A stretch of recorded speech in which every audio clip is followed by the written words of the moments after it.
We're following breaking news. At least one person is dead following a wrong-way crash. It happened just after 3 this morning in the southbound lanes of the 5 freeway near Sassafras. Yeah, live look at the scene here. According to the California Highway Patrol, a driver going the wrong way crashed into another car.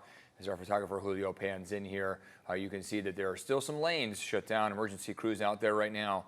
At one point, one car caught fire. Two Good Samaritans tried to pull one of the drivers out.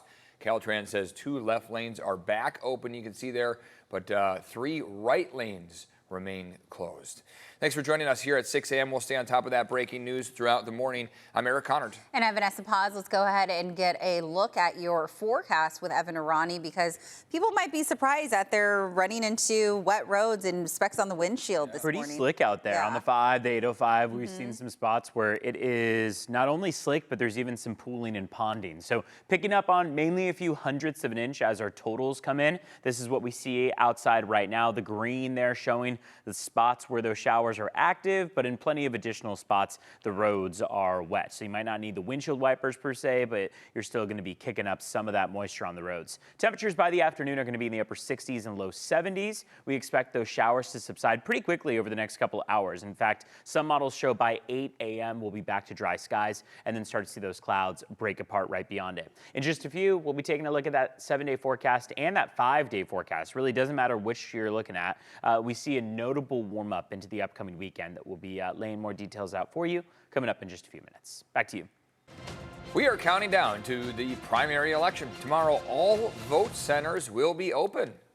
County officials say that voter turnout is already running high ahead of prior primaries. News 8's Chris Grow live in studio now with everything you need to know before Tuesday, including a big change for mail-in ballots. Yeah, guys, remember, you want to make sure that you get it postmarked the right day with the right amount of time left if you are actually going to mail it in. But remember, we're working for you because there are a number of different ways that you can go ahead and actually cast your ballot. You don't have to rely on the USPS. Now, tomorrow, of course, voting centers open across San Diego County, bringing the total from 150 to 220. That means you can go ahead and vote in person. In fact, if you haven't registered to vote yet, you might have missed the deadline to receive that mail-in ballot, but what you can do now is actually register to cast a provisional ballot. So that is something you can still do at one of these voting centers. Now, if you still have your mail-in ballot at home, then you can fill it out and drop it off at a vote center or ballot drop-off box.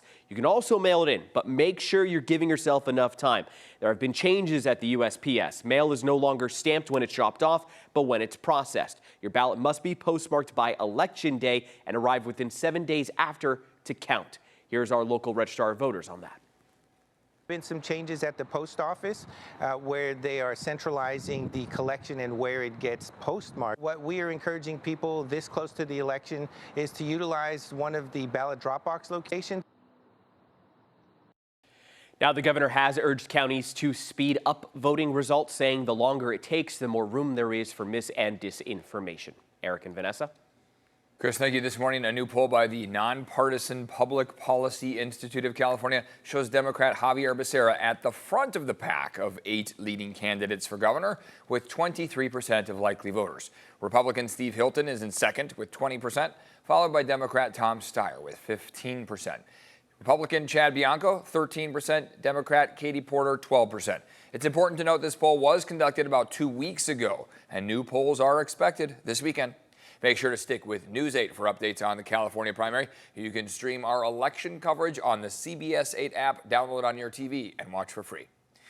Caught on camera here, a dramatic crash sent a car flying into a home and 6 people to the hospital. This happened around 11 yesterday morning. We brought it to you as breaking news at the intersection of Diane Avenue and Chateau Drive in Claremont.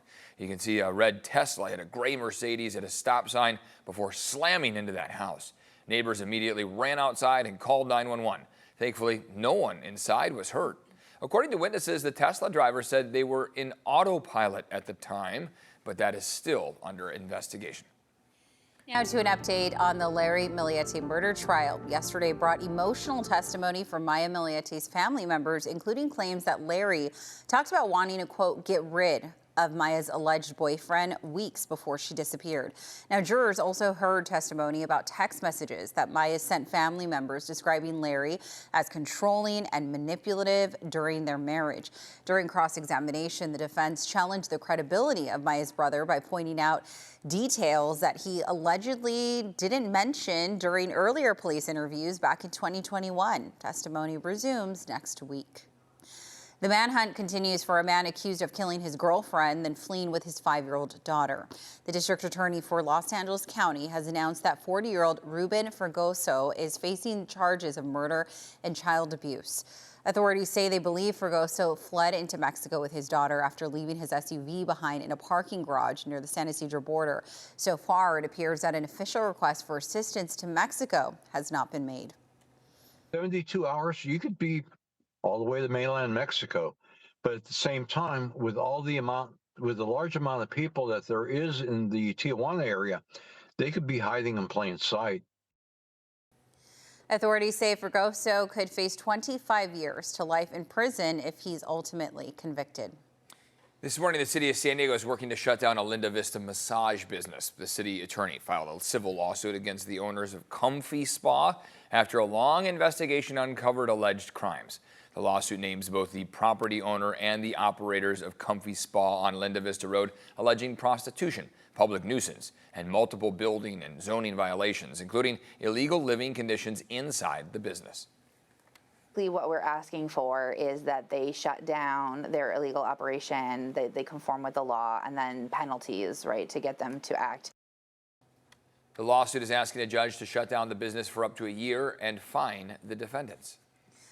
Starting this Monday, people will be able to take a ferry from downtown San Diego to the South Bay. Yeah, how about that? The plan has been in the works for many years now. News 8's Tori Apodaca live downtown with details on how much a trip will cost here. Tori?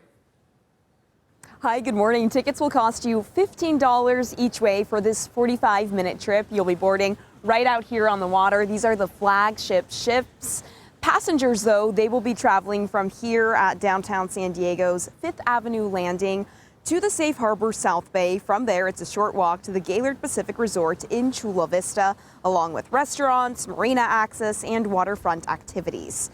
The ferry will also give South Bay residents a new way to reach downtown for a Padres game, conventions, and concerts. Chula Vista's mayor says a ferry has been a part of the Chula Vista Bayfront Master Plan since 2003.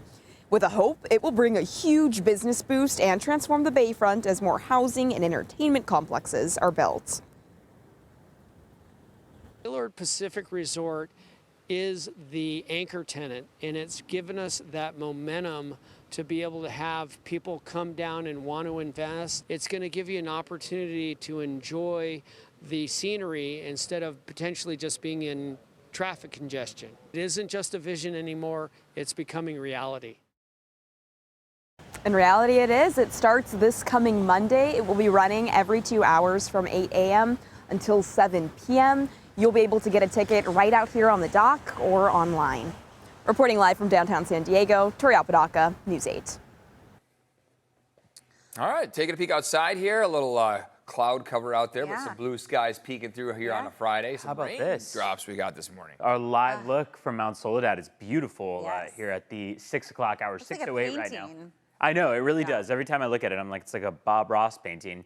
We've got some blue peeking through those clouds. You can see the sunrise being refracted off of some of those darker clouds. And off toward the right-hand side, those darker clouds are still in play. So we still have a handful of showers that are making their way through across the county, whereas out in East County, you probably have a better opportunity there to see a little bit more of the sun peeking through the clouds. 5:43 was sunrise. Sunset not coming until 10 minutes shy of 8 p.m. Remember, longer days still in play. 54 degrees right now in Escondido, 52 in Ramona, 56 in El Cajon, and 60 degrees in downtown San Diego and in Chula Vista.